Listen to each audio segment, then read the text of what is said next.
My name is Alexandra Pascalidou, and I'm very happy to be here with you in Jönköping. Does everybody speak Swedish in the audience? No, yes, okay, perfect. So if there is anything you don't understand or something, just, raise your hand, or if you want me to, or if you want to ask questions, I will save 5-10 minutes for you at the end of this session, because this is supposed to be, a dialogue for you.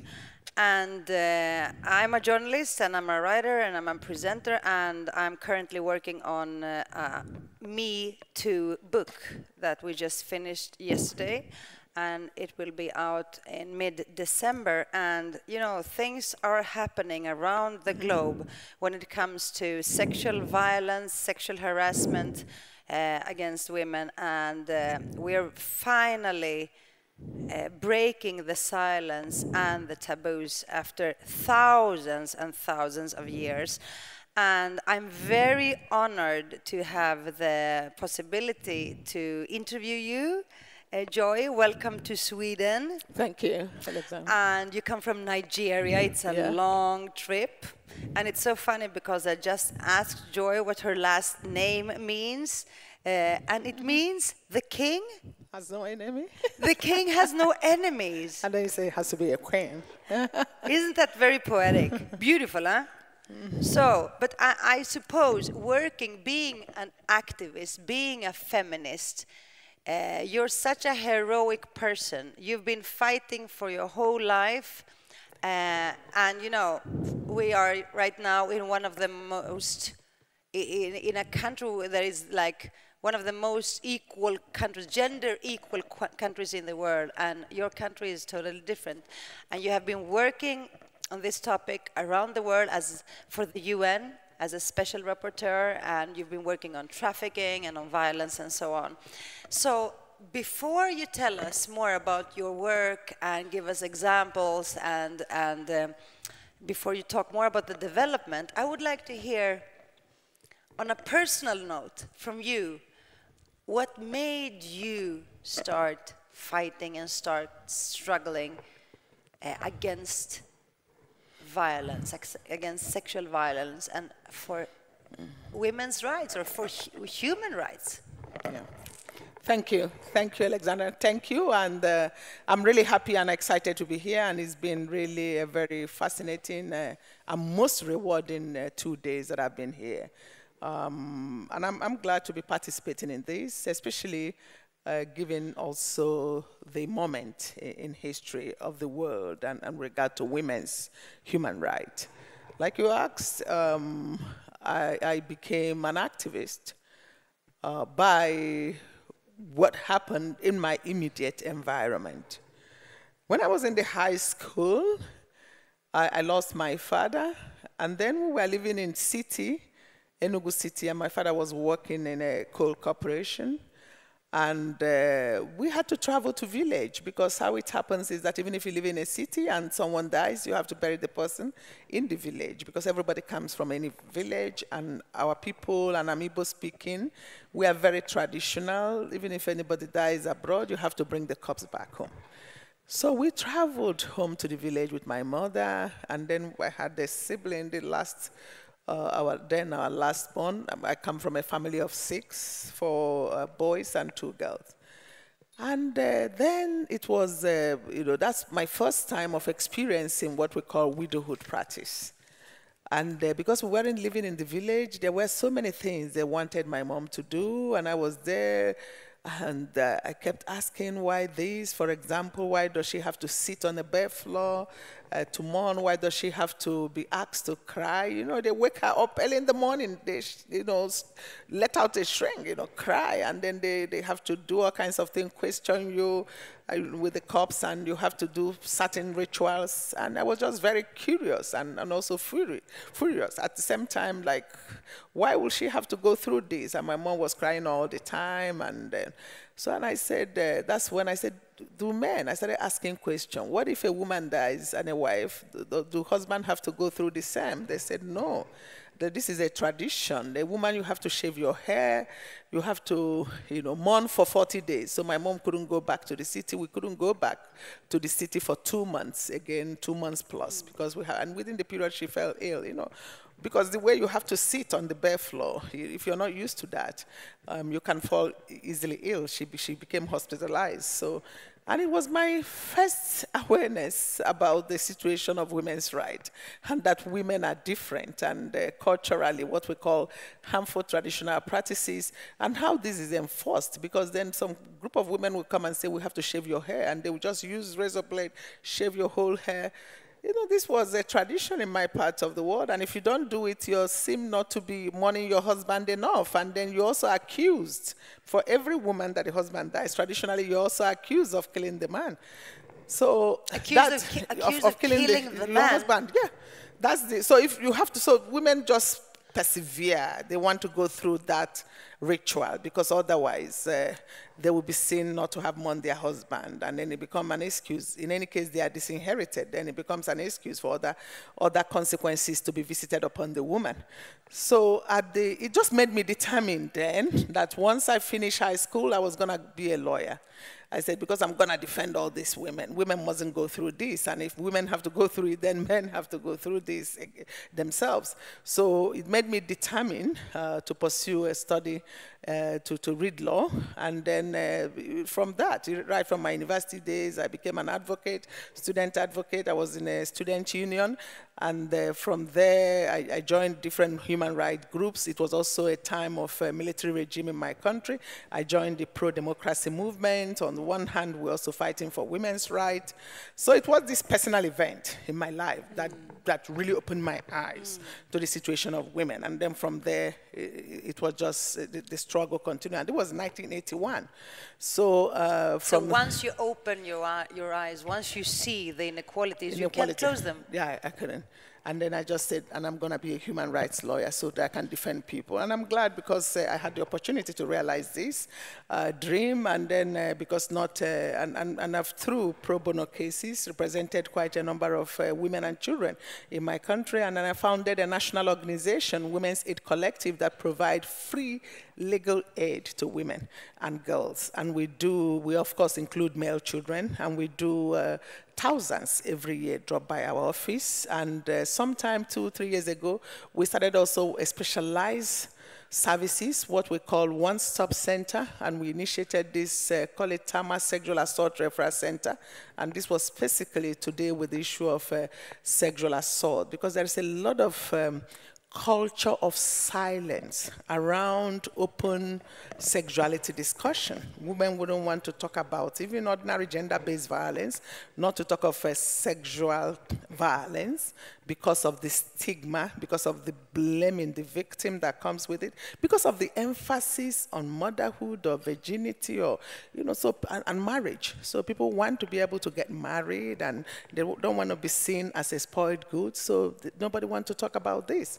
So we try to do a lot of work around breaking the culture of silence around these topics, not just in Nigeria, West Africa, and the whole of Africa, because the issue of widowhood practice I described to you, you find that in other sub-Saharan Africa, exactly the same practice as the Igbos. So at a stage, we started a continental movement, which led to an adoption of a number of resolutions at the level of the United Nations from 1999, 2000, 2001, that recognizes a woman's right to land, to inheritance, and to even economic trees.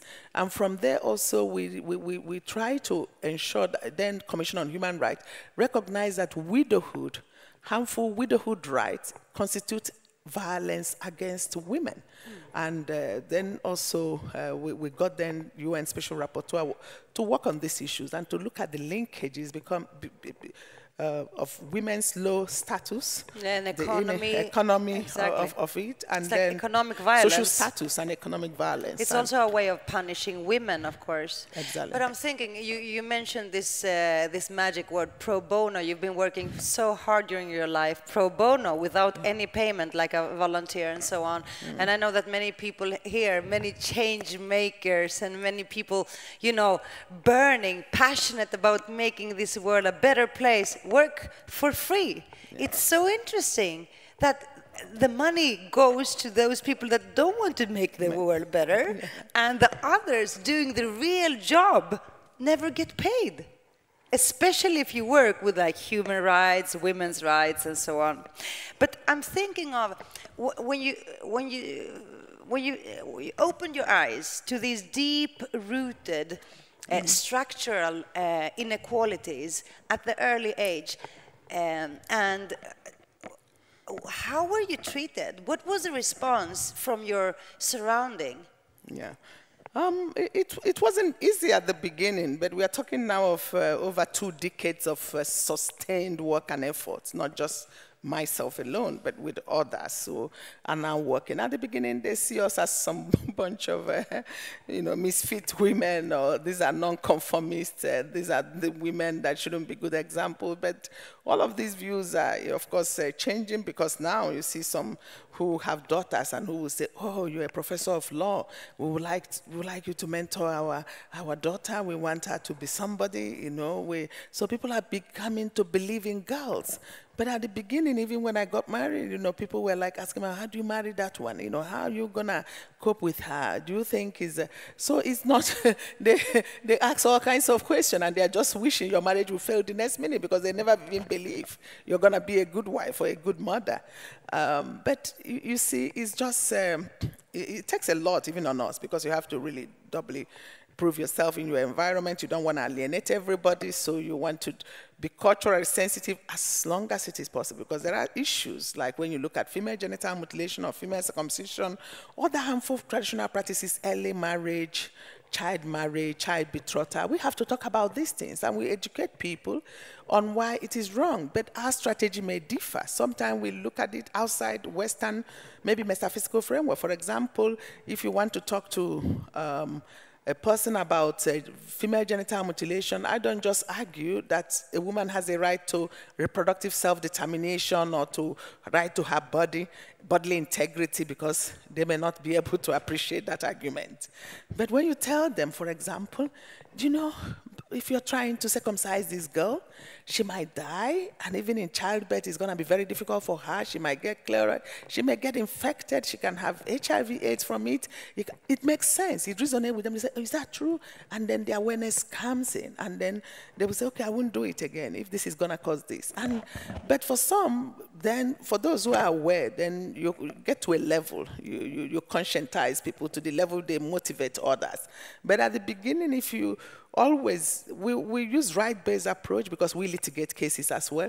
But if you start with some people in terms of awareness creation or community education or outreaches, then you alienate them so much. They just think, oh, you're talking like the Western world. So we try to have like a brand of what we call African feminism, an African feminist. And then within that, there are emphasis of what we try to prioritize. We try to talk about the surreptitious nature of violence against women, the poverty of women, the powerlessness of women, and how that poverty and women's low economic status also affect every other right they have. And it works in some cases. Not that we have won all the world, because we still have laws that blatantly even allow for chastisement of a woman if that's beating, physical beating, spousal abuse, if that husband and wife have that under their customary law, you see. So there is a case we have now coming up in a customary court. We've had several success stories. We have also had some that we have worked and invested in Nigeria and it still failed at the end of the day. The issue of inheritance, right to land. We had a major breakthrough in 1997 when we argued this woman's case that she lost her husband, she had only 2 girls, and the culture says girls cannot inherit from their deceased father's estate. And wives also cannot inherit from their deceased husband. So who did inherit? They gave the nephew of the late husband because he's the next in line in the male lineage. So it worked like that because they said these lands are subject to customary laws. And it wasn't just in Nigeria that we were having these cases. There was another one in Tanzania that succeeded at the same time. And then you started having in South Africa with the constitutional court, and some of these started gaining ground, especially in sub-Saharan Africa, because we have the, because of colonialism, the customary laws were not, they didn't kind of evolve. At a stage, they became, even without being written down, so rigid. But it was supposed to be flexible, governing people, and they can come around and change it. But then during colonial time, they could say, okay, this customary law is repugnant to natural justice, equity, and good conscience, and they can struck it down. But then immediately at independence, it was like almost Pan-Africanism. People started reaffirming customary law. It didn't allow it to evolve. People started holding so strongly to it. What they weren't even doing, on that, all of a sudden, they embraced it, they want to hold it, they want to see. So it wasn't easy, for women to navigate all of that. It's also constant bargaining patriarchy and social patriarchy. And all of a sudden, men that were given powers at the end of, at independence, they also want to appropriate that power and use it. And then there wasn't much space for women and for women's issue to thrive. And in any case, they didn't see women as very much part of the independence struggle. But then the military rule also, in many parts of Africa, including Nigeria, also militarized the state. And that also institutionalized violence. So we have to battle all of this. So the environment we work in is very hard. Sometimes when we take stock, even as women and as feminists in Africa, we just think that we take one more step and then we have 10 steps backward. Yeah. And it's just 2 days ago, we are celebrating a law that was passed in another state in Nigeria. And for 14 years, I was part of advocacy for a law on violence against women. But then when we were doing the advocacy, they said, no, change the title. It has to be violence against persons for you to get the support of men. So we said, okay, no problem. If it's going to be like that and you agree that you'll pass this, they said yes. But even at that, it took 14 years before we could get it passed. There was the law on widowhood in my state, Enugu. We got it passed in 2001. They said, no, I just narrated how I came to do this work, how I came to become a feminist and do as an activist scholar. They said, no, you have to add widowers. But we said, widowers? But they weren't experiencing these cultural practices. They said, no, add widowers. So they don't want only women to benefit. But fine, let's add widowers. Protect fundamental human rights of everybody. That's what we want in the end, for human rights of all, including women and girls, to be respected. So we had that. So if we just take a bigger look at the whole field, I mean, what would you say are the major background factors for the practice of violence against women?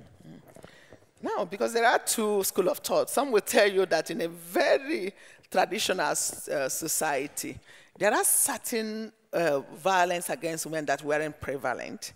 You wouldn't see spousal beating like the way you would see it in a modern society where people live in cities, and they will give example. Because in my place, they will say, because marriage is a union of two families, when in a village setting, you beat your wife family can organize even some men and boys in their place, and they'll come and beat up the man. And it becomes even a big battle between both families. So in a very traditional society, they said, oh, no, they don't have the spousal. There are type of violence that modernization brought in. But then people now live in cities, people have migrated, so people are in flats, people are living alone in closed-up places. Then you see violence which cut across class, gender, rich, poor, everybody experience it. In our legal clinic, we see very educated women, medical doctors, lawyers who are battered. They come for aid. We run a shelter for battered women. So you would not say it's about education, which must mean that you can't educate away the problem. No, you can't, because even the new phenomenon of call it economic crisis, and people are losing their job, and then we are seeing also increasing link to violence. But sometimes when we see increased reporting, it's not because it's not happening before, like this sort of sexual violence. Out of the cases we see in our sexual assault referral center, half of them are minors, even under 10 years. even in sexual relationships, and people wouldn't talk about this because people think it's not existing. Even boys are molested sexually.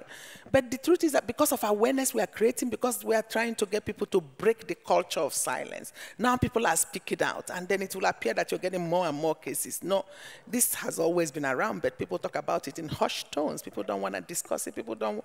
So we had a case of a woman who reported sexual abuse of the 3 girls by the husband. You know, the family have to sanction her, ostracize her. These are the kind of things people deal with. So people just ostracize her. You must be a very bad woman. So he will become blaming the victim. Does everybody know what ostracizing is?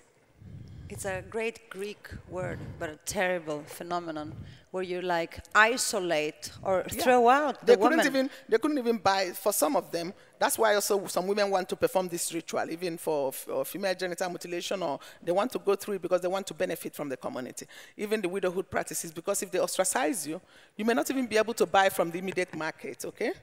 They may not be able to even join a public transport within their communities to go to the next place. They may have to trek. And if they disinherit you, if you even call police in some communities, but we've worked on this now, because in some communities you can't invite a police. If you invite a police, then they will ostracize you.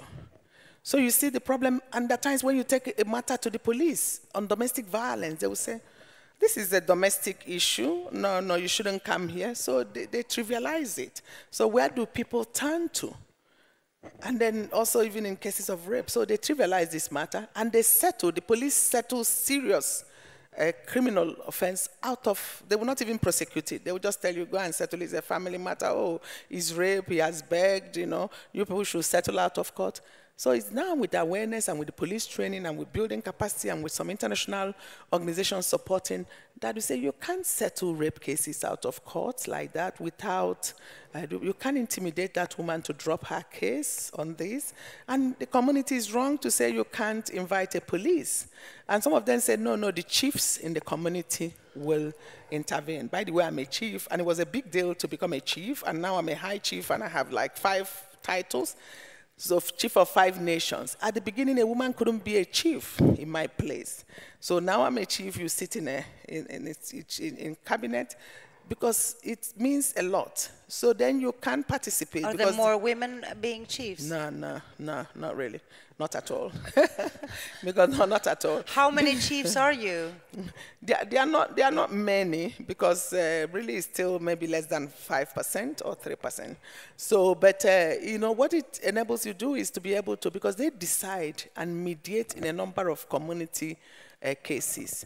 And always women are not given a voice. They may even speak through their male children.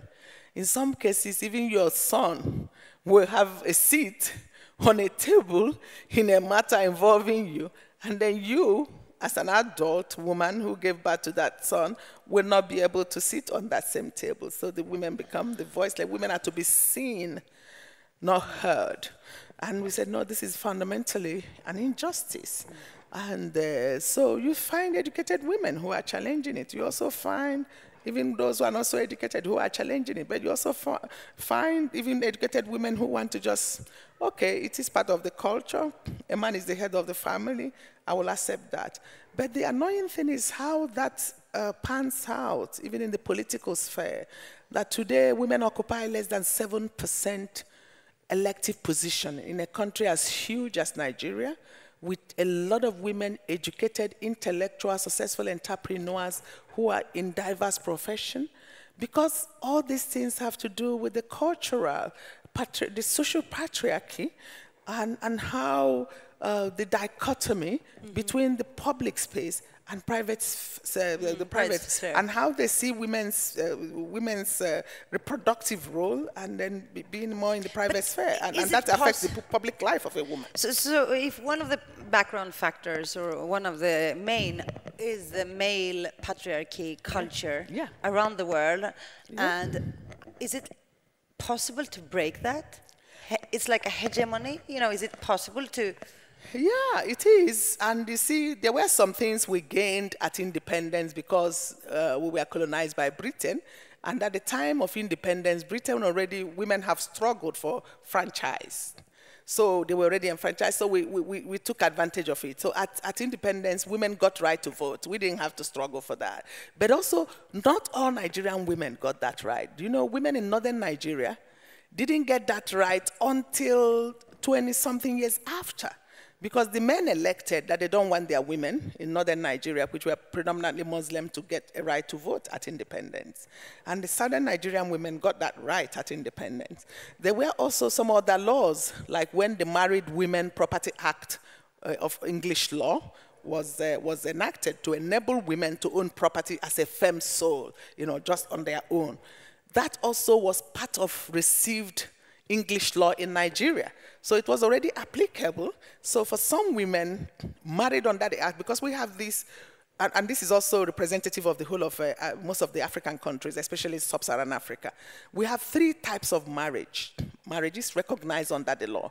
We have marriage under the act, which is statutory marriage, which is marriage of one man, one woman, monogamous. Then we have marriage under customary law, which is under customary law, which is a marriage of one man, one woman, one man to several women. It could be polygamy, polygamous marriage. And then we have also marriage under Islamic law. These are 3 forms of recognized forms of marriages. So if under Islamic law is 1 man to 4, maximum of 4 women. So under customary law is polygamous, they can even have up to 20, 25. 20, 25 women. Yeah, and then under act is then marriage 1. But then even at that, you see, because the English law, they had bigamy law, which was applicable under. But then even when the matter was coming to court, many men who married under the act would still go and marry under customary law anyway. And nobody was prosecuting them under that law. And in fact, it prompted one Nigerian judge, not just any judge, became the president of International Court of Justice, Justice Taslim Elias. He was one time president of International, was chief judge of Nigeria. He wrote this book, and I was doing some research when I was doing my postgraduate at the University of London at SOAS. I found this book interesting on customary law. He said, if Nigerian men were to be tried for bigamy, 95% of them would be in prison. So, well, so then for women, they negotiate the marriage they have now, because these marriages have consequences, legal consequences for the status of a woman. Yeah, of course. Because there are ones the woman can't even testify in court. So you won't even have access to justice. So then I wonder, I mean, when you hear, I mentioned the Me Too campaign, you know, for many, many countries in the Western world, it had a huge impact. How many here have heard about the campaign, the Me Too? Just raise your hand. I think everybody. And how many here have written something on Me Too? Use the hashtag? Yeah, so you see it's very, but what happened in Nigeria with that? Did it have an impact, or did it break the silence? Did people share, did women or girls share stories?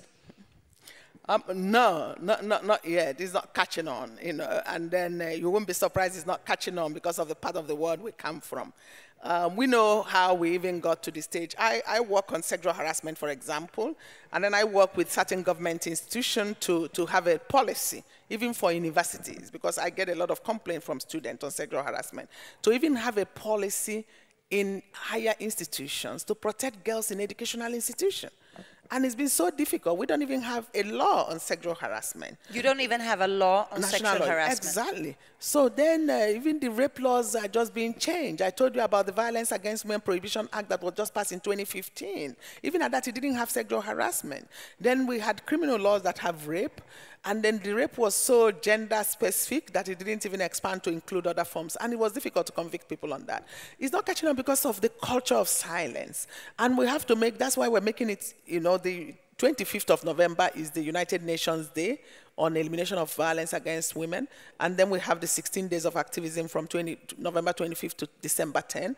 We want to use this period in Nigeria, and I'm getting some group of women and people to buy into this idea so that we can have Me Too, you know, in Nigeria, because I know this year alone, the cases I have received. Can you mobilize like famous women or, you know, women in public to share their stories or to... Yeah, that's what we want to do. It is, but it will be very difficult because we have women who occupy high position who are victims. In fact, in one of the meetings, we put the estimate as 1 in every 3. have been that's a global sexually number. assaulted or victim of, but they wouldn't talk about it. But if we don't even talk about it, and we say that, and we know that one woman in 3 have experienced sexual violence, I mean, the number must be much bigger, higher than this. And for some, they've come to accept it. For some men, they are like, okay, this is part of peck of office, you know, the position of power, and it's about power relationship. It's about gender inequalities. It's about, you know, power over. So they have come to accept it as part of their. Some call it even extra wages or something. There's something that they have to take as part of the package. And then for the women also, some have seen it as quick propos. You know, if I have to get that job, because at entry point, at advancement, there's always a gas ceiling for women. So they've come to say, okay, this is how it is. Even in the Nollywood, we have a big, what we named after Hollywood. Even in the Nollywood industry, because Nigerian film is very popular now, even in Africa and beyond. They know people face a lot of sexual harassment. They don't talk about that. We've had cases even referred to us from there. But they will, like, after a while, they say they want to settle because it's going to have a negative impact on them and their career. Yeah. But why? A very, very simple question that I really need an answer to from a professional like you. Why is sexual violence around the world so common? Why is it being practiced? It is because, like I said, it's about power relationship, and it's about masculinity and expression of masculinity, and how people have been socialized in terms of gender and power relations. So it's like it has to be the man. That's why it's almost a universal construct around this issue. And so we are just like, people are like looking now and saying, oh, it happened in US. So what are they talking about? We are still far away from US. These people are already advanced. And if it's happening in US, you wait, you know, maybe it will take another 20, 50 years for it to people to talk about it here. Haven't you heard, even in South Africa, you heard about how a president even assaulted and got away with rape of a woman. So even in some, they will talk about, oh, are you not happy that even this powerful man approached you? You missed your opportunity? We've had women who complained, even in marriage, of violence and want to leave the marriage, and their families are like, because these are powerful, connected men, it is for the good of the family, because there is also the phenomenon of sexual exploitation of female children, you know, for the advancement or for the economic enrichment of the family, because they can give out a child in marriage to a powerful man, you know, for them to have access to control, to economic resources. So all of this play out. But I'm sure that with the movement and with the work we've done already, because we've organized even mock tribunal, mock courts, where women before couldn't come out to speak. And they've even come out to testify about rape by police. If a woman has a case and we had to she has to be, maybe she has committed an offense, we'll be afraid if she go to police station, we are invited, for example, to make sure that the police know that we are watching. Otherwise, the person will end up being also sexually assaulted while in detention. By the police. By the police, or by the security sector. So that phenomenon, we had to now organize a women's court, and we brought women. There were more than 20-something who came to talk about not just rape, but rape by agents of the state, by military and by the police, which is very serious. So you can imagine about what happened in private domain if these people, because of the cases and their involvement in police, are assaulted. So it will require a lot of campaign and awareness creation. Joy, you have also been working for many, many years, from 2008 to 2014 with trafficking, human trafficking, and especially focusing on women and children. Yeah. You were the special rapporteur for the United Nations, and you traveled the world and you met people. What exactly did you do during these years? Can you give us a couple of examples, and what's the conclusion after so many years? Yeah, it's a lot of work. First, UN Special Rapporteurs were appointed as independent experts. It's a lot of competitive process, and you have to be ratified by states and a short list and so many things that goes into it. But anyway, in 2008, I was appointed as the UN Special Rapporteur on trafficking in persons, especially women and children. And that mandate was first to monitor the situation of human trafficking around the world and report to UN. So we do thematic report on different issues around that. I was reporting both to the Human Rights Council in Geneva and the General Assembly in New York. We can also take communication, receive communications around violations on human trafficking and human rights issues and against state, and then we can write the state and get their comments, and then we present this report. Then we do also country mission, which is country visit in a country, and when you go to the country, you meet victims, you meet government, establishment, the police, the court, the parliament. Was it a specific case that made a especially impression on you, or that you carry with you, or that you... There are so many, you know, because sometimes you just have to be strong. Sometimes you really will have to cry with victims as well, because I met thousands of victims throughout that period. For example, in Philippines, I recall meeting this young girl. She was still 14. She was trafficked like when she was 12. And then in the process, she became pregnant. That was the part that is still haunting the girl. And then she became pregnant, and there were once she had forced abortion, but this one they left her because by then they've also discovered another way of making money. So they had also had them give birth to those children, and they would adopt them. So when she gave birth to this child, she just fell in love with this baby, because according to her, it was a German guy who came to Philippines who was a client who pregnant, yes, her. So when she had this, it was a really mixed race child, and she loved this boy and started caring for the boy. The boy was just 3 years, was already bonding, mother-child bonding. And one day they came. They normally would come to their brothels, and they would just like raid and sell all the children. So she was trying to hide, you know, with the baby, and the baby now cried. So they found her, and they took the baby from her. So as she was crying before she was just discovered, she's like, will I ever set my eyes on this baby? And that he really taught her that all she wants is to hug her baby again. And then in Argentina, I met a woman whose also a child was trafficked, the daughter. You know, people just leave home and they never come back. In Morocco, I met a woman who unfortunately have seen 2 generations of trafficking. The son was trafficked, and then the granddaughter was also trafficked to Spain. And from the camp, because you know they have this Western Sahara in Morocco, and then most of them are in refugee camp in Algeria, and there in the camp, she was trafficked to Spain, and they just lost the grandchild. So she's over 70, an old woman, and she was crying and said, how could this happen to me in my lifetime twice? But I lost a son and a grandson to trafficking, to human trafficking. But did you feel during these years traveling and working so hard, did you feel that you really made a difference, that you could do something, you know, for real? Yeah. Or was it like a very bureaucratic? No, not like, because I try to give life to it. I try to say this is real, this problem, because sometimes countries are in denial. You go to countries and they tell you they don't have any recorded case of trafficking, they don't have any prosecution, and that it doesn't, maybe it is it, maybe not. So you bring the facts. I want my work to be evidence-based.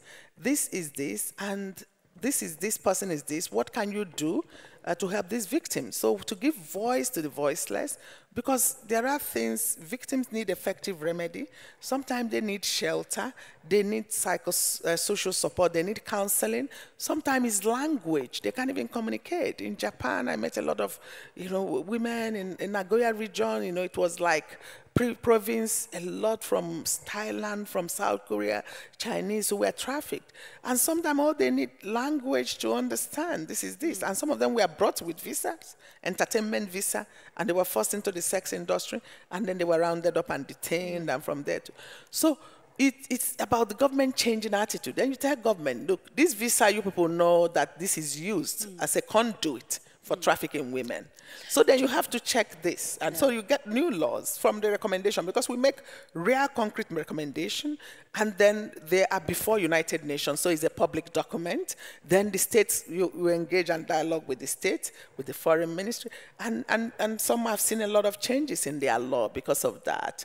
And then some also, because of direct engagement, some victims have their stay in the countries, countries of destination. We don't have too much time left, but I would like to take you back to Nigeria and the campaign that you have initiated, Say No to Violence Against Women and Children and Girls campaign. What exactly do you do?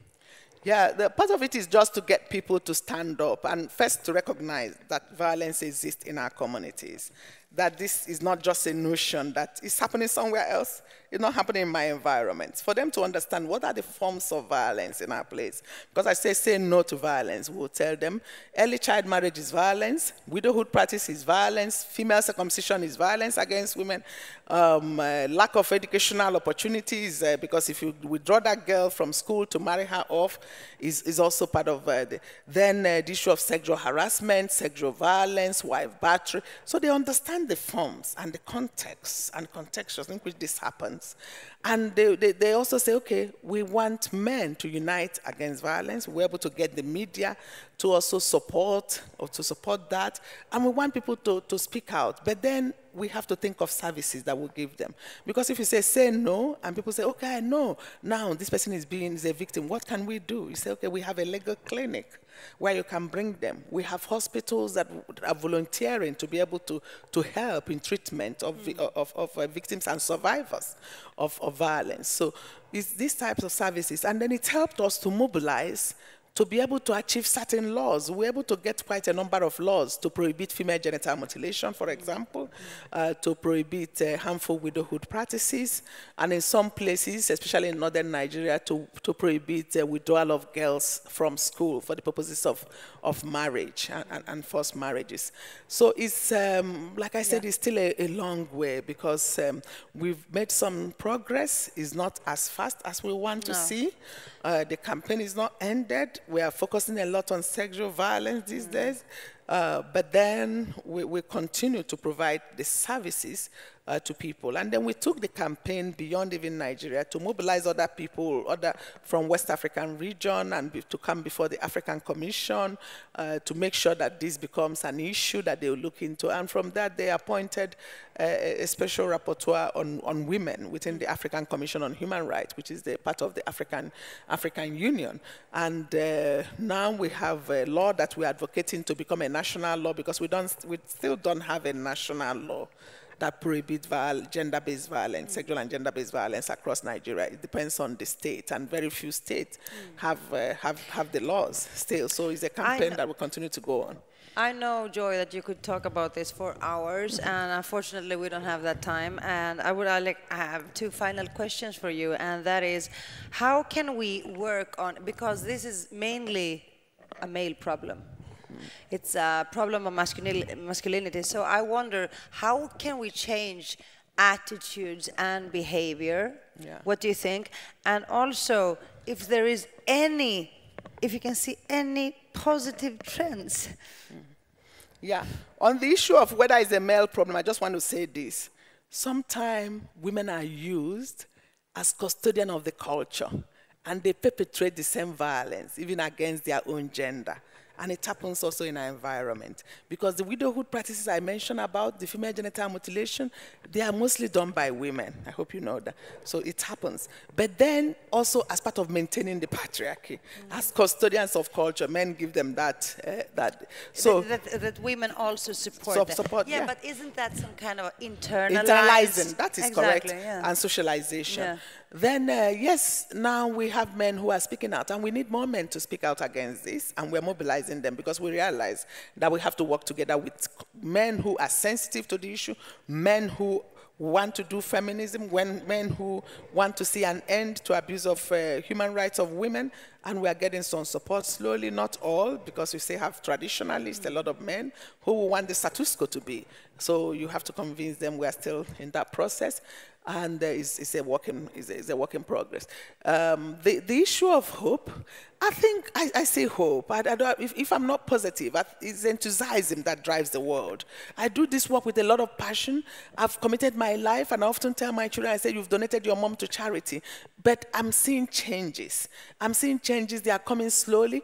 But, you know, within 1 year when we saw about 600 cases of sexual violence coming to our center to report, I know that we have really chattered the culture of silence, that people can come and seek for this, that we had even religious leaders in our jingle talk about, say, equivalent of Me Too, but it wasn't on Me Too, but they condemned rape, saying it in their mouth. Rape is this, if you have this case, go to Tamasak, go to Wakol, Women's Aid Collective. I mean, it wasn't happening. And we got very big religious leaders of Catholic Church, of Anglican Church, talking about this. Respected, you know, artists talking about this. So that is the change. And we are beginning to see some laws coming up in different areas. And we're encouraging women to move into politics again, to have, so that when they get there, they can participate in the making of laws that affect women and children. So I think, and we're trying to catch them young, train young females for transformational female leadership. So we're seeing hope, because we're seeing girls who are standing, and we are teaching them now, and they're taking it. When you want to say no and mean no. Because in our culture, if a woman is saying no, it's taking that you're saying maybe, you know, yes. And we are training boys equally that if she says no, she means no. And it's getting there, the message that my body is my right, and that you have right to negotiate safe sex, you have rights to say no and mean no. And these are changing culture. I'm not romanticizing it. It won't come overnight, but we are making progress. And I want to say, because again, globalization and the social media is helping. People are seeing this thing all over the world. You remember what happened, the Chibok girls' cases? If not for the pressure mounted internationally, Nigerian government, maybe some of the girls will not have been released. Not all have been released, but something is happening. Because of, remember all those cases of stoning for death for habitual offenses? Some of the women were saved from stoning because of the international community, because the world has become a global village, because people care for others, because people who are in other parts of the world want to join the debate. So we will continue to galvanize, we will continue to sensitize people, and we'll continue to push the boundaries. And we believe that, that we will achieve. Once we are persistent, there is no shortcut to lobbying, to agitating for that change, and we have to keep the flag flying. And we have that dream that one day our vision of a Nigerian, of an African society where women's rights will be respected in law and in practice, de jure and de facto. Because not just about equality in the books, even though we have limited or have that. What about implementation? We need to move to effective implementation of those laws. So it's a journey that has started, and I hope that in my lifetime, I'm going to see a better Nigeria where women's rights are respected, and also Africa and the world. Thank you. Woo! You know, and I hope that I really hope that I will see during my lifetime, you should become the prime minister in Nigeria or something. Don't you think so? Yeah, I mean, that would really, really change the whole thing. But, you know, I'm so, you know, impressed by your passion and about everything. I just wonder, my last question is like, where does all this determination and resilience come from? I think I try to really mentor a lot of young girls, and I tell them it's not really easy if you're a woman and if you come from my part of the world. For you to succeed, you have to really be strong, you have to be determined, you have to be focused. I tell you that I got married even while in the university, and I had children while in the law school, and I still came top of my class. It did not. It meant that sometime I was cooking midnight, 2 a.m., that sometime I have to share all those, I have to do all of those chores, I still have to do my studies, then you still have to, you know. So it's not easy being a woman. I say that it takes 9 lives to survive womanhood. You're lucky. It takes 9 lives to survive womanhood. If at infancy, you're not even aborted because you're a girl, if you survive that, then at birth, you could be rejected because some people abandon their children at birth, or their wives because they've given birth to girls. And then if you survive that, then you have female circumcision. So from cradle to grave, a woman you have so many roadblocks to surmount. And then you have to just be strong. If you're weak, if you're just weak. So in the end, we're not the weaker vessel they say we are, because in reality, women have that resilience. And they have to, we don't want to just be a super, I don't want to say I'm a superwoman or be super. But the circumstances and the environment, you have to just be determined. And I'm telling you, one of the progress I see happening, being in the university, is that you can't believe, even while I was in university, we have only one hostel, female hostel, when I was studying law. Because all the others, more than 20, will be men. But do you know today is almost half-half. Women are taking more of those male hostels.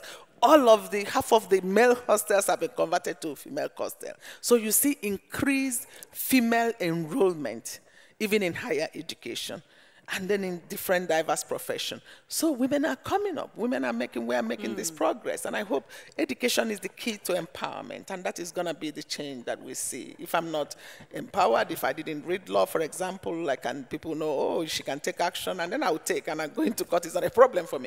So now other people are saying, no. So it's important to have that education. And that's why we want to emphasize. We're emphasizing it. And luckily, the government also have been sensitive in some educational policy that is helping the girl child to access education. Thank you so much, Joy. Thank you. Thank you, for Alexandra. being here, for sharing, and for fighting. And we support you. We are here for you.